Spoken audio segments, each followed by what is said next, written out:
ఈయన ఇల్లు కట్టాలి, ఆయన రంగులు వేయాలి అంతే. ఏదో ఇల్లు ఒప్పుకున్నాడు, ప్రభు మేలు చేశాడు.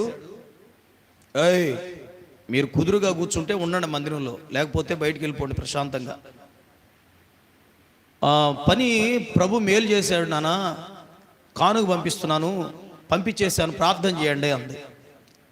ఎంత పంపించింది? 2500. 2500 కానుక పంపించింది. ఇప్పుడు మీరు నవ్వబాకండి, నేను ఒక మాట చెప్తా. మీరు నవ్వబాకండి, ఒక మాట చెప్తా. అంటే ఈ బిడ్డ ఆలోచనలు అట్టే ఉంటాయి, మాటలన్నీ అట్లాగే ఉంటాయి. మీరు నవ్వబాకండి చెప్తా. 2500 కానుక పంపించేస్తాను అమ్మకి. నాకు ఫోన్పే లేదు కదా, నేను వాడట్లా, డబ్బులు పెత్తనం నేనేం పట్టించుకోవట్లా. పాస్టర్ అమ్మాయి ప్రతి రూపాయి కూడా 2500 పంపించాను నాన్న, ఇప్పుడు పంపకాలు పెడుతున్నాను వినండి అంది.